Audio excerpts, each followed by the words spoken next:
원래 오늘 제목은 축복 기도인데요. 축복 기도를 다루면서 손을 들어서 기도하는 내용을 다루는 내용이어서 오늘 좀 더 손을 들어 기도하는 내용에 좀 포커스를 맞추고 말씀을 나누겠습니다. 우리가 기도의 방법에 대해서 이야기하고 있습니다. 우리가 그동안 무슨 방법들 봤죠? 새벽 기도 봤죠. 너무 중요해서 2번씩이나 봤다고 말씀을 드렸어요. 그리고 지난 시간에 지지난 시간이죠. 통성 기도.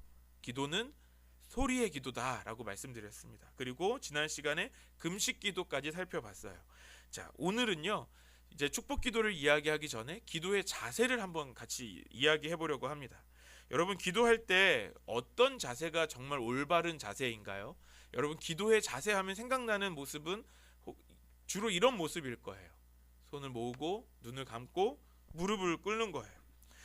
저는 어렸을 때 기도의 자세를 배운 것 같아요. 교회에서 어떻게 기도해야 되냐면 꼭 두 손을 모으고 눈을 꼭 감아야 됩니다. 그리고 고개도 숙여야 되고 무릎을 꿇어야 돼요. 이 자세가 기도의 자세라고 어렸을 때 배웠어요. 그래서 저는 어렸을 때 이 기도 시간에 눈을 뜨면 큰일 나는 줄 알았어요. 선생님들이 얼마나 무섭게, 선생님, 전도사님 모든 분들이 얼마나 무섭게 가르쳐 주셨는지 눈을 뜨면 아주 크게 혼날 것처럼 배웠습니다. 그래서 제가 이제 아동부 사역을 하면서도 이 아이들이 눈을 뜨나 안 뜨나 이제 보면서 기도하는 거예요. 우리가 기도할 때 눈을 감는 이유는 무엇입니까? 집중하기 위한 것이죠. 또 왜냐하면 눈을 감으면 아무것도 보이지 않잖아요. 그래서 하나님께 집중하기 위해서 우리가 눈을 감죠. 또 기도할 때 우리가 어떻게 하냐면 두 손을 모아요. 어떻게 모으는 게 정답일까요? 저는 어렸을 때 꼭 이렇게 모으라고 배웠습니다. 꼭 이렇게 모아야 된다고.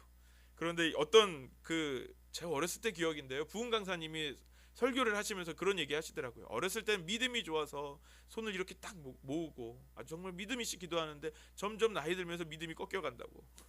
믿음이 꺾여 가가지고 믿음이 이렇게 꺾여 나중에 이렇게 들고 있던 게 숨기기도 한다 이러면서 얘기를 하시는 말씀을 들은 적이 있어요. 여러분의 손은 어떠신가요? 어디에 있으십니까? 이렇게 위에 계시나요? 꺾여지셨습니까? 혹시 숨겨지셨습니까? 기도의 자세 중에서 또 중요한 것도 있죠. 그건 뭐예요? 무릎을 또 꿇어야 되죠. 무릎을 꿇고 기도하는 거. 그런데 요즘은 교회 예배당에 아주 좋은 의자들이 다 있어서 무릎을 꿇고 기도하는 모습을 보기 좀 힘들어진 것 같아요. 그런데 그럼에도 너무 간절할 때는 또 무릎을 꿇기도 하는 것이죠. 그런데 무릎 꿇고 기도하는 건 너무 힘들어요. 다리도 저리고 오랫동안 무릎 꿇고 일어나면 쥐도 나고 그렇습니다. 우리가 이렇듯 눈을 감고 두 손을 모으고 무릎을 꿇고 하는 이 기도의 자세가 진짜 기도의 자세일까요? 이 기도의 자세가 정말 정답일까요? 그건 모르겠어요. 그런데 그러면 성경에서 보면 기도의 자세는 어떤 자세들이 성경에는 나올까요? 정리해서 보면 이렇습니다. 아주 다양하게 있는데요. 한 대략 7가지 정도로 정리가 되는데요. 서서 기도하는 장면들이 나오고요. 그리고 손을 펴서 하늘로 향하고 기도합니다. 오늘 이야기하는 두 손을 들고 손을 들어서 기도하는 거죠. 또 어떤 기도의 모습이 있냐면 머리를 숙이고 기도하는 사람이 있고요. 또 눈을 하늘로 향하고 하나님을 바라보면서 기도하고 또 아까 이야기했던 것처럼 무릎을 꿇어 앉아서 기도합니다. 또 얼굴을 땅에 대고 기도하는 장면도 나오고요. 또 마지막 7번째는 엘리야가 그 비가 내리기 전까지 그 얼굴을 무릎과 무릎 사이에 넣고 기도했다라는 내용도 나오죠. 네. 이런 여러 가지 방법들이 있어요. 우리가 아는 기도의 자세들이 이렇게 다양하고 많다라는 것을 알 수 있죠. 그런데 오늘 본문에서 사도 바울은 특별히 거룩한 손을 들고 기도하라라고 말씀하고 있습니다. 기도하는 다양한 자세가 있는데 왜 굳이 사도 바울은 오늘 손을 들고 기도하라고 이야기했을까요? 우리가 잘 아는 디모데 전서는 사도 바울이 에베소 교회를 섬기는 디모데에게 보내는 편지이죠. 그래서 우리가 이 디모데 전서를 목회 서신이다라고 말합니다. 바울이 에베소에 디모데를 파송한 이유는 뭐죠? 에베소 교회에 거짓 교사들이 들어와서 에베소 교회 공동체를 어지럽게 만들었거든요. 그래서 디모데를 통해서 교회를 온전히 세우도록 디모데를 보내고 그런 또 디모데에게 어떻게 교회를 섬겨야 될지를 알려주고 또 그런 지침을 내려주면서 디모데 전서를 보내고 있는 거예요. 그리고 오늘 본문 2장 8절에 남자들에게 말합니다. 거룩한 손을 들어서 기도하라 라고 이야기하죠. 이 말씀을 문자 그대로 보면 남자들만 손을 들어서 기도해야 하는 것이라고 오해할 수 있죠. 왜냐하면 남자들이잖아요. 그런데 우리가 지난 시간에 우리 담임 목사님과 함께 디모데전서를 공부해 보지 않았습니까? 이 남자들은 단순히 모든 남자들, 보편적인 남자들을 이야기하는 것이 아니잖아요. 어떤 남자들이냐면 에베소 교회의 남자들을 이야기하는 거예요. 그러니까 8절부터 15절, 2장 8절부터 15절까지 내용에는요, 남자와 여자에게 신앙의 지침을 내려줍니다. 8절에는 남자들에게 손을 들고 기도하라고 하고 9절부터 15절에는 여자들에 대한 이야기가 나와요. 옷을 단정하고 정숙하게 입고 또 조용히 하고 순종하고 남자를 지배하지 말라는 여러 가지 지침이 나와요. 이런 내용이 왜 나왔냐면 그 당시 에베소 교회에 그런 문제들이 있었기 때문에 이 문제들을 해결해 주는 지침으로 내려준 그 내용인 거예요. 그러니까 그 당시 에베소 교회의 상황이 이랬다라는 거예요. 거짓 교사들의 잘못된 가르침이 들어오자 공동체에 문제가 생깁니다. 남자들은 어떤 모습을 보이냐면 서로 화내고 다툽니다. 여자들은 잘못된 가르침으로 큰 소리를 내고 정숙하고 단정하지 않았다는 거예요. 그런 성도들의 신앙의 문제를 바로 잡으려고 오늘 사도 바울이 이 말씀을 전하고 있는 것이죠. 그렇다면 디모데전서에서 말씀하는 이 교회의 문제는 오늘날 우리의 문제일 수도 있는 것이죠. 오늘 본문 2장 8절에 남자들이 기도하는 문제는 오늘 우리에게도 주시는 말씀이다라는 겁니다. 본문 말씀 우리 다시 한번 읽겠습니다. 시작. 그러므로 나는 남자들이 화를 내거나 말다툼을 하는 일이 없이 모든 곳에서 거룩한 손을 들어 기도하기를 바랍니다. 거룩한 손을 들어서 기도하라라고 말합니다. 여기에서 처음에 살펴본 것처럼 손을 드는 것, 성경에 나오는 기도의 자세죠. 그런데 여기서 주목해 볼 것은 이 거룩한 손을 들라고 말씀하고 있어요. 이 거룩한으로 번역된 헬라어는 호시우스라는 단어를 쓰고 있는데요. 이 단어는 오염되지 않은, 죄로 더럽혀지지 않은 이란 뜻입니다. 그러니까 겉으로 보기에는 기도의 자세보다, 겉으로 보여지는 기도의 자세보다 우리의 삶의 모습과 우리의 삶의 태도가 중요하다라는 말씀을 하는 거예요. 그러니까 다시 말하면 기도할 때만, 우리가 기도를 할 때만 거룩한 척, 손을 높이 들고 거룩한 척 기도하는 것이 아니라 기도하는 우리의 삶 자체가 그렇게 거룩한 손을 들듯이 깨끗한 삶의 모습이어야 한다라는 것을 말씀하는 것이죠. 그래서 이사야 1장 15절의 말씀을 보면 너희가 팔을 벌리고 기도한다 하더라도 나는 거들떠 보지도 않겠다. 너희가 아무리 많이 기도를 한다 하여도 나는 듣지 않겠다. 너희의 손에는 피가 가득하다. 주님은요, 우리의 손에 무엇이 있는지 아신다는 거예요. 우리가 기도할 때 많은 사람들 앞에서 우리가 정말 기도하는 척, 정말 거룩한 척 손을 높이 들 수 있어요. 그런데 주님은 우리의 손에 무엇이 묻어 있는지 아신다는 거예요. 에베소 교회의 남자들의 모습이 그랬던 거죠.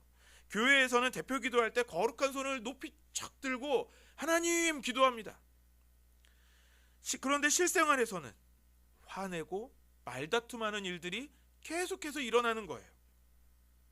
그래서 사도 바울은 뭐라고 이야기합니까? 모든 곳에서 거룩한 손을 들어 기도하라라고 말씀합니다. 그러니까 다시 정리해보면 기도할 때만 거룩한 척 하지 말라는 거예요. 우리가 교회에서 기도할 때 우리도 그렇지 않습니까? 우리가 교회에서 모여서 우리가 기도할 때는 우리가 신앙이 있는 척, 거룩한 척 할 때가 우리도 있어요. 그런데 성도는 모든 곳에서, 삶의 모든 현장에서 우리가 거룩한 손을 들 수 있어야 한다라는 것입니다. 외적으로 보여지는 기도하는 모습보다 우리가 기도하는 그대로의 삶의 모습이 중요하다라는 거예요. 기도하는 시간만큼 우리가 기도하는 삶을 살아가는 것도 중요한 것이죠. 우리가 사랑과 용서를 구하면서 기도한다고 해보죠. 우리가 기도가 끝나자마자 내가 사랑할 수 없는 사람이 내 눈앞에 딱 나타납니다. 분명 우리는 사랑을 구하면서, 내가 용서를 구하면서 기도했는데 내가 정말 사랑할 수 없는 사람을 눈앞에 보자마자 분노가 치밀어 오릅니다. 용서할 수 있는 힘을 구하면서 기도했는데 용서할 수 없는 그를 바라보면서 화가 납니다. 이렇게 기도해서는 안 된다라는 거예요. 기도는 단순한 형식으로 드리는 것이 아니라 진실함으로 드리는 것이죠. 우리가 사랑을 구했다면 우리가 사랑을 실천하기 위해서 노력해야 되는 거예요. 우리가 용서할 수 있는 힘을 구했다면 어렵지만 용서하기를 선택해야 한다라는 것입니다. 아주 쉬운 예를 들어볼까요? 학생들이요. 이제 우리 청소년들 이번 주 어제로 이제 시험 기간이 다 끝났어요. 아유, 고생했어요. 이제 시험을 준비하는 학생들이 얼마나 자신의 성적을 위해서 기도하겠어요? 근데 학생들이 기도합니다. 하나님, 이번 성적 잘 나오게 해주세요. 아주 간절히 기도해요. 그런데 실제로는 공부를 하나도 안 하는 거예요. 그러면 어떻게 될까요? 기도한 대로 정말 성적이 오를까요? 아니요, 절대 그럴 수 없어요. 성적이 오르기를 구하면서 기도를 한다면 그만큼 공부도 같이 해야 되는 거예요. 기도만 한다고 응답이 있는 것이 아니라는 거죠. 우리가 기도한 그대로 우리가 또 살아가야 한다라는 것입니다. 그래서 사도 바울은 모든 곳에서 거룩한 손을 들어 기도하라라고 말씀하고 있습니다. 우리의 모든 삶의 현장에서 우리가 기도하는 대로 우리가 살아가야 한다라는 것입니다. 오늘 우리의 삶의 모습이 정말 우리가 기도하는 대로 살아가는 삶의 모습이 되기를 소망합니다. 우리가 교회에서만 기도하는 성도가 아니라 우리의 생활 속에서 정말 기도하는 삶을 살아가는 저와 여러분들 되시기를 소망합니다. 오늘 우리가 특별히 더 보고 싶은 기도의 이 자세는 손을 들어서 기도하는 것입니다. 바울은 다양한 기도의 방법이 있는데 그 중에 특별히 손을 들어 기도하라라고 말씀하고 있어요. 왜 손을 들어 기도하라라고 말씀했을까요? 성경에 나오는 손을 들어 기도하는 장면들을 통해서 손을 들어 기도하는 것의 의미를 세 가지로 우리 크게 한번 살펴보려고 합니다. 먼저 손을 드는 것은 무엇을 의미하냐면 그것은 축복하는 것을 의미합니다. 레위기 9장 22절 말씀 같이 읽겠습니다. 시작. 그런 다음에 아론은 백성을 보면서 양팔을 들어 그들에게 복을 빌어 주었다. 이렇게 아론은 속죄제와 번제와 화목제를 다 드리고 내려왔다. 대제사장 아론이 이스라엘 백성들을 축복할 때 어떻게 해요? 두 팔을 벌려서 두 팔을 높이 들어서 축복을 하기도 합니다. 예수님도 그러셨어요. 마태복음 14장 19절 볼까요? 시작. 그리고 예수께서 무리를 풀밭에 앉게 하시고 나서 빵 5개와 물고기 2마리를 들고 하늘을 우러러 보시고 축복 기도를 드리신 다음에 떼어서 제자들에게 주시니 제자들이 이를 무리에게 나누어 주었다. 예수님께서 오병이어의 기적을 일으키실 때에도 그 한 손에는 떡과 한 손에는 물고기를 드시고 높이 손을 들어서 축복 기도하십니다. 또 부활하신 예수님께서 승천하시면서 제자들을 축복하실 때도 마찬가지죠. 누가복음 24장 50절 51절 같이 읽겠습니다. 그리고 예수께서는 그들을 밖으로 베다니까지 데리고 가서 손을 들어 그들을 축복하셨다. 예수께서는 그들을 축복하시는 가운데 그들에게서 떠나 하늘로 올라가셨다. 예수님은 두 손을 높이 들어서 두 팔을 들어서 축복해 주십니다.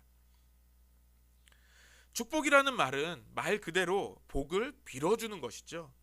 복을 받는 것이 축복이 아니라 우리가 손을 들어 기도해 주는 것, 그것이 축복이에요. 그러니까 다시 정리하면 복을 빌어주는 것이죠. 누군가가 나에게 축복을 해주었다면 그것은 누군가로부터 내가 복을 받은 게 아니죠. 그 누군가가 나를 위해서 복을 빌어주었다는 거예요. 다시 말하면 나를 위해서 기도해 주었다라는 말이에요.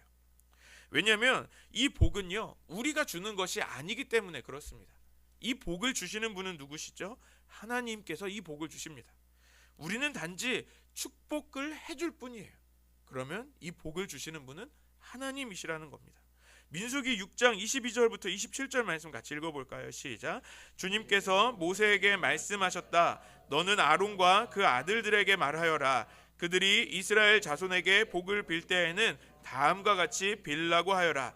주님께서 당신들에게 복을 주시고 당신들을 지켜주시며 주님께서 당신들을 밝은 얼굴로 대하시고 당신들에게 은혜를 베푸시며 주님께서 당신들을 고이 보시어서 당신들에게 평화를 주시기를 빕니다. 그들이 나의 이름으로 이스라엘 자손에게 이렇게 축복하면 내가 친히 이스라엘 자손에게 복을 주겠다. 아멘. 제사장들이 이스라엘 백성을 축복할 때 어떻게 축복을 해줘야 할지를 말씀해주고 있습니다. 중요한 것은 제사장이 그 복을 주는 것이 아니라는 거예요. 주의 이름으로 이스라엘 자손을 이렇게 축복하면 누가 복을 주십니까? 하나님께서 친히 이스라엘 자손에게 복을 주시겠다라고 말씀하십니다. 약속하십니다. 이 복은 우리가 주는 것 아닙니다. 제가 드리는 것도 아니고요. 하나님께서 주시는 것입니다. 사랑하는 여러분, 축복을 하는 것은 그래서 너무너무 중요합니다. 우리 옆에 있는 분들에게 이렇게 고백할까요? 이 축복을 고백해 볼까요? 옆에 있는 분들에게 고백합시다. 축복합니다. 우리 앞뒤에 있는 분들에게도 고백할까요? 축복합니다. 성도된 우리가 할 일은 이 축복하는 것인 줄 믿습니다. 우리가 축복해야 할 사람들이 얼마나 많아요? 가장 먼저 우리 가족들부터 축복해야 되겠죠. 부모로서 우리 자녀들을 축복해야 하는 것입니다. 여러분, 우리 자녀들에게 무엇을 물려줄 수 있겠습니까? 재물을 물려줄 수도 있겠죠. 그런데 여러분, 재물은 어때요? 결국에는 사라집니다. 하지만 하나님께서 주시는 그 복은요, 영원합니다. 그런데 우리 자녀들을 위해서 우리가 매일매일 축복하지 않으면 어떻게 될까요? 재물은 사라져도요, 믿음은 사라지지 않는 거예요. 하나님의 복은 영원합니다. 우리 자녀들이 그 복을 누리기를 우리가 날마다 축복하는 저와 여러분들 되시기를 바랍니다. 또 우리의 형제와 자매를 축복하고, 또 나의 사랑하는 배우자를 축복해야 하는 거예요. 또 우리 가족과 같은 우리 교회 공동체를 아까도 고백한 것처럼 우리가 매일매일 볼 때마다 축복하는 것도 너무 중요합니다. 또 우리가 살아가는 현장에서도 우리가 만나는 그 많은 사람들에게 우리가 축복해야 되지 않겠습니까? 그런데 우리가 살아가는 현장에 보면 얼마나 축복하기 싫은 사람들이 얼마나 많아요. 보면 볼수록 짜증도 나고, 보면 볼수록 용납이 안 되는, 미워하는 사람들이 있을 수 있는 거예요. 그런데요, 그런 사람들을 볼 때마다 축복하기를 결정해야 하는 것이죠. 용서하고 사랑해야 하는 거예요. 그렇게 우리가 축복할 때 그 복이 우리를 통해서 흘러갑니다. 창세기 12장 2절에 하나님께서 아브라함에게 뭐라고 말씀하십니까? 너는 복이 될지라 라고 말씀하세요. 그리고 너를 통해 복을 받게 될 것이다 라고 말씀하십니다. 여러분, 우리가 복인 거예요. 우리가 할 일은요, 축복하는 것입니다. 마태복음 10장 12절과 13절 말씀 같이 읽겠습니다. 시작. 너희가 그 집에 들어갈 때에 평화를 빈다고 인사하여라. 그래서 그 집이 평화를 누리기에 알맞으면 너희가 비는 평화가 그 집에 있게 하고, 알맞지 않으면 그 평화가 너희에게 되돌아오게 하여라. 예수님께서 제자들을 전도하러 보내시면서 말씀하십니다. 그 집에 들어가서 평화를 빌어라, 축복해 주어라 라고 말씀하세요. 그런데 그 집이 그 축복을 받아들이지 않으면요, 어떻게 된다고요? 그 평화가, 그 복이 너희들에게, 우리에게 되돌아온다라고 말씀하세요. 여러분, 축복을 하는 거는요, 손해보는 일이 아니라는 거예요. 우리가 축복을 해주면 해줄수록 오히려 그 복이 우리에게 흘러온다는 것입니다. 잠언 11장 25절 말씀도 같이 읽겠습니다. 시작. 남에게 베풀기를 좋아하는 사람이 부유해지고, 남에게 마실 물을 주면 자신도 갈증을 면한다. 상대방을 내가 도우면 그 도움이 내게도 돌아옵니다. 축복하는 것도 마찬가지인 거죠. 우리가 상대방을 축복해주면 축복해줄수록 우리에게도 그 복이 다시 돌아오는 거예요. 그러면 우리 다시 한번 고백해 볼까요? 우리 할 수 있는 최고의 방법으로 축복해 봅시다. 옆에 있는 분들을 바라보시면서 축복합니다 고백해 볼까요? 아멘. 그 복이 우리에게 다시 돌아오기를 믿습니다. 네, 안 돌아도 되죠. 근데 잠언서의 말씀처럼 그 복 때문에, 상대방이 받은 복 때문에 우리가 또 복을 받게 되는 거예요.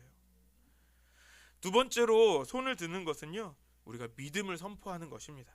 느헤미야 8장 6절 말씀 같이 읽겠습니다. 시작. 에스라가 위대하신 주 하나님을 찬양하면 백성들은 모두 손을 들고 아멘 아멘 하고 응답하고 엎드려 얼굴을 땅에 대고 주님께 경배하였다. 이스라엘 백성들이 수문 앞 광장에 모여 있습니다. 하루 종일 말씀을 듣고 에스라가 선포하는 그 말씀을 들을 때에 백성들은 손을 들고 아멘 아멘 하면서 외칩니다. 이때 손을 든다는 거, 아멘 했다는 거죠. 이 아멘은 무슨 뜻입니까? 맞습니다, 그렇습니다, 그렇게 될 것입니다 라는 뜻이죠. 믿음의 선포를 하고 있는 거예요. 우리도 말씀을 듣는 중에 두 손 들고 아멘 할 수 있어요. 물론 우리 담임 목사님도 그렇고 저도 그렇고 깜짝 놀랄 것 같습니다만, 그래도 우리가 그것을 믿음으로 받아들일 때 아멘 하고 두 손을 높이 들 수 있는 거죠. 이때 두 손을 높이 드는 것은 무엇입니까? 내가 그 말씀을 믿습니다. 내가 그 말씀대로 될 줄을 믿습니다라고 고백하는 겁니다. 이따가도 또 더 이야기할 텐데요. 저는 찬양하는 중에 두 손 높이 드는 것을 좋아합니다. 여러분 찬양할 때 손을 어떻게 들어야 될까요? 여러분 어떻게 드는 게 맞을까요? 이렇게 드시겠습니까? 어떤 분들은 이렇게 드시겠습니까? 이렇게 드시겠습니까? 뭐 어떤 방법도 상관이 없어요. 그런데 중요한 건 저는 언제 찬양하는 중에 언제 손을 드냐면 그 찬양의 가사가, 그 찬양의 고백이 정말 저의 믿음의 고백이 되어질 때, 그때 저는 두 손을 높이 듭니다. 그 찬양이 생각나지 않네요. 이때 찬양이 나오면 좋겠는데. 그거 말고요.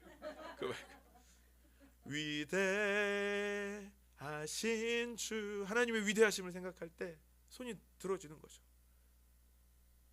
여러분 우리가 찬양할 때 두 손을 높이 든다는 것은 우리의 믿음의 고백이에요. 우리의 믿음의 선포입니다. 여러분 그래서 찬양을 제가 인도할 때 보면 굉장히 조마조마하시는 분들을 몇 분 봬요. 제가 보면 알아요. 여러분 표정만 봐도 일어나고 싶은데 안 일어나시는 분들도 계시고, 더 크게 찬양하고 싶은데 혹시나 다른 사람이 들을까봐 괜찮아요. 못 들어요. 안 들어요. 제 목소리밖에 안 들릴걸요. 그런데 여러분 높이 손을 들을 때 주님이 우리의 믿음의 고백을 받으십니다. 출애굽기 17장에 이스라엘 백성들과 아말렉이 싸울 때도 그렇죠. 출애굽기 17장 11절 말씀 같이 읽어볼까요? 시작. 모세가 그의 팔을 들면 이스라엘이 더욱 우세하고 그가 팔을 내리면 아말렉이 더욱 우세하였다. 이스라엘이 광야를 지나는 중에 이제 아말렉과 싸움이 일어나죠. 모세는 싸움을 여호수아에게 맡기고 아론과 훌을 데리고 이제 산에 올라가서 손을 들고 기도합니다. 이때 모세가 믿음의 손을 들고 기도하면 이스라엘이 이기고, 근데 여러분 손을 들어보셔서 알겠지만 이게 들으면 힘들어요. 점점점 힘이 빠지죠. 점점점 힘이 빠져요. 제가 이 얘기를 해도 될까 모르겠는데 저희 모교회에 중고등부 찬양팀이 있거든요. 지금도 있나요? 작은 예수 찬양단이라고. 그 아이들한테 찬양을 할 때 얘들아 손을 높이 들고, 이렇게 손을 앞에서 인도하는 전도사님이 손을 높이 들고 하면 너희도 손을 이렇게 높이 들어야 돼 라고 가르치면 얘네들이 처음엔 열심히 들어요. 근데 점점 좀 나아요. 힘드니까. 나중에 이제 어떻게 드는지 알아요? 이렇게만 들어요. 힘들어서 높이 들기 힘들다는 거죠. 그만큼 팔은 오래 들으면 힘들어요. 모세도 그랬을 거예요. 팔을 높이 들고 기도하다가 힘들어서 손이 떨어지면 어떻게 됩니까? 아말렉이 이기는 거예요. 여러분 기도는요 그냥 하는 것이 아니에요. 믿음으로 기도하면 승리하고요, 힘들어서 기도를 하지 않게 되면 패배하게 되는 거죠. 우리의 기도는 마음의 소원이 아닌 것입니다. 우리의 기도는 믿음의 선포입니다. 힘들다고 우리가 기도하기를 포기하지 않아야 되는 것이죠. 기도는요 마음이 아니고 또 어떤 정신도 아니에요. 기도는 우리의 믿음을 표현하는 것입니다. 그래서 우리는 피곤해도 기도해야 하는 것이죠. 힘들어도 기도해야 하는 것입니다. 주님은 우리의 마음을 너무나 잘 아시기 때문에 이 정도는 괜찮겠지가 아니라는 거예요. 우리가 믿음으로 우리의 손을 들고 기도할 때 우리 주님께서 응답하시는 줄 믿습니다. 그렇다면 이렇게 주님께서 우리의 손을 드는 것을 볼 때 주님은 단순히 우리의 기도에 귀만 기울이시는 것 같지는 않아요. 주님은 우리의 기도를 들으시면서 동시에 우리가 기도하는 모습을 보신다는 거예요. 주님께서 무엇을 보십니까? 우리의 믿음을 보시는 것이죠. 우리가 지난 시간에 통성기도는 소리의 기도라고 했어요. 우리의 소리를 주님께 들려드려야 되는 것처럼 우리의 믿음도 주님께 보여야 하는 것입니다. 지난 시간에 하나님은 곧 죽을 히스기야의 생명을 다시 연장시켜주는 장면을 보았죠. 그때 주님은 히스기야의 그 통곡 소리를 듣기만 하지 않으셨습니다. 히스기야의 눈물을 보셨다고도 말씀하세요. 우리 주님은요 들으시고요 또 보세요. 그리고 우리의 믿음의 기도를 주님께 보여드릴 때 주님은 응답하시는 줄 믿습니다. 마지막으로 손을 드는 것은 하나님을 높이는 것입니다. 시편 134편 1절부터 3절 말씀 같이 읽겠습니다. 시작. 밤에 주님의 집에 서 있는 주님의 모든 종들아 주님을 송축하여라. 성소를 바라보면서 너희의 손을 들고 주님을 송축하여라. 하늘과 땅을 지으신 주님께서 시온에서 너희에게 복을 내려 주시기를. 손을 드는 자는 어떤 자라고요? 하나님을 높이는 자라고 말씀합니다. 그리고 하나님을 높이는 자를 어떻게 해주신다고요? 하나님께서 복을 내려 주십니다. 우리의 몸은요, 우리의 마음을 표현하는 것이죠. 그래서 우리가 예배할 때, 우리가 찬양하고 경배할 때 손을 드는 것은요, 우리의 마음을 주님께 적극적으로 표현하는 거예요. 우리가 길을 가는 중에 반가운 사람을 만납니다. 여러분 어떻게 하십니까? 내가 아는 사람, 너무 보고 싶었던 사람, 부끄럽네, 피워야지, 숨어버리십니까? 너무 반가운 사람, 너무 반가운데 어떻게 인사를 해야 되죠? 고개를 딱 90도로 숙이시겠습니까? 아니죠. 저기서부터 오면 내가 너무 사랑하는 그 사람을 볼 때 너무 반가우면 손을 격렬하게 흔드는 거죠. 나를 봐라, 나 여기 있다. 여러분, 예배는 주님을 만나는 것입니다. 우리가 정말 만나고 싶은 그 주님을 그 만나는 시간에, 그 만나는 장소인 그 예배에 나올 때 여러분 주님 앞에서 부끄러워서 숨으시겠습니까? 아니면 우리가 그 더욱 만나고 싶은 그 주님 제가 여기 있습니다, 저를 봐주세요, 아주 격렬하게 믿음의 선포와 믿음의 반응을 하시면서 주님 앞에 나아가시겠습니까? 여러분, 제가 좀 장난스럽게 말씀드렸지만 될 수 있으면 손을 든다면 우리 좀 높이 들었으면 좋겠습니다. 안 보여요. 높이 들자고요. 주님, 제가 여기 있습니다. 주님, 높임을 받으십시오. 우리가 너무너무 만나고 싶은 그 주님 앞에 우리 주님을 너무 환영하고 싶은 거죠. 자리에 앉아 있을 수 있나요? 일어나는 거예요. 우리가 너무 만나고 싶은 그 주님을 열렬히 환영하는 것이죠. 여러분, 예배는요, 온몸으로 드리는 거예요. 그냥 조용히 앉아서 노래만 부르는 꼭 끝나는 것이 아니라는 거예요. 다음에 기회가 된다면 우리 시편에서 나오는 그런 여러 가지 찬양의 방법들을 좀 나누는 시간을 가지면 좋을 것 같은데요. 근데 오늘은 특별히 손을 들어서 기도하는 것이니까요. 손을 들 때 어떻게 하는 것인지, 이 손을 들어서 찬양한다는 것이 어떤 의미인지 또 한번 보도록 하겠습니다.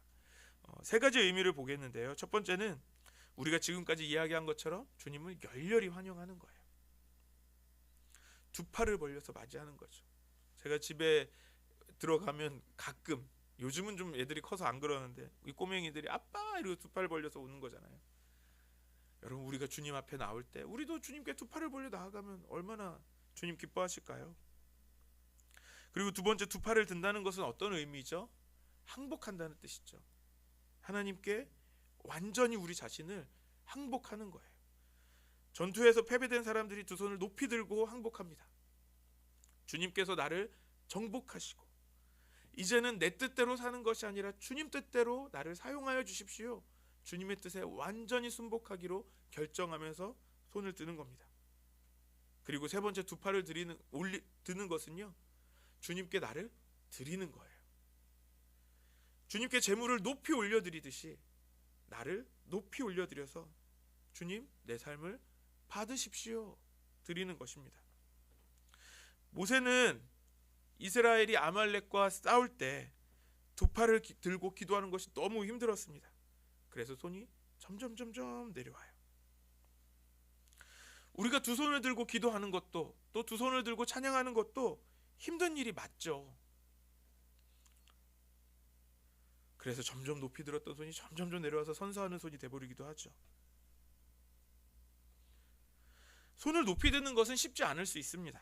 하지만 우리가 높이 손을 들어보면 좋겠습니다.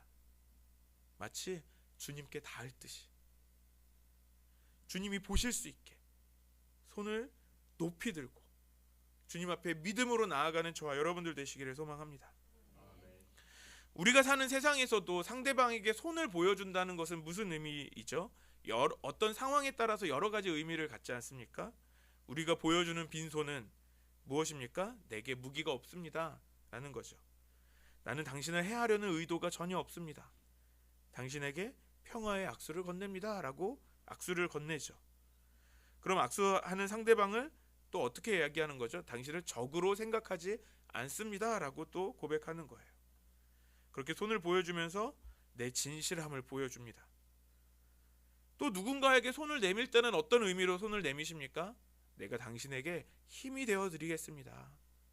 내가 당신을 도와주겠습니다 라는 의미로 손을 내미죠. 또 반대로 우리가 또 손을 내밀 땐 또 어떤 의미죠? 내게 도움이 필요합니다. 나를 도와주십시오 라고 요구하면서 손을 내밉니다. 하나님께 우리의 손을 드는 것은 이 세상에서 손을 보여주는 것이 우리의 마음을 보여주는 것처럼 하나님께 우리의 마음을 보여드리는 것입니다. 오늘 우리가 하나님께 손을 들고 기도해 보면 어떨까요? 그렇다면 하나님께 드는 우리의 손은 어떤 손입니까? 거룩한 손이 되어야 합니다. 이 세상에 찌든 죄로 물든 손으로 기도하는 것이 아니라 거룩한 손이 되어야 하는 것이 먼저이죠. 또 오늘 우리의 손이, 우리의 삶이 그렇게 하나님께 드려지는 거룩한 손이 되시기를 소망합니다. 이것은 교회에서만이 아니라 삶의 모든 자리에서 우리가 거룩한 손을 들고 기도해야 하는 것입니다.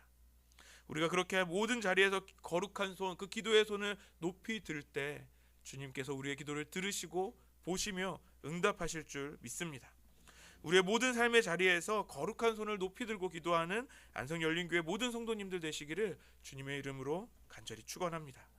우리 다 같이 기도하시겠습니다. 살아계신 주님께 우리의 손을 높이 듭니다. 우리의 손이 하나님께 드리는 거룩한 손 되게 하여 주시옵소서. 이 세상에서 거룩하지 않은 손으로 지내다가 기도할 때만 거룩한 손이 되는 것이 아니라 모든 곳에서 거룩한 손으로 주님께 기도하는 우리 안성열린교회 모든 성도들 되게 하여 주시옵소서. 우리가 손을 들어 축복합니다. 우리 기도에 응답하셔서 모든 이들이 주님 주시는 그 복을 누리게 하여 주시옵소서. 우리의 믿음으로 두 손을 듭니다. 하나님의 역사하심을 보게 하여 주옵소서. 주님을 예배할 때 우리의 두 손을 듭니다. 주님, 우리의 모든 예배를 받아 주시옵소서. 주님께 우리의 두 손을 들어 우리의 마음을 드립니다. 아버지 하나님, 받아주시고 우리에게 은혜로 역사하여 주시옵소서. 주님의 은혜에 감사드리며 예수님의 이름으로 기도드립니다. 아멘.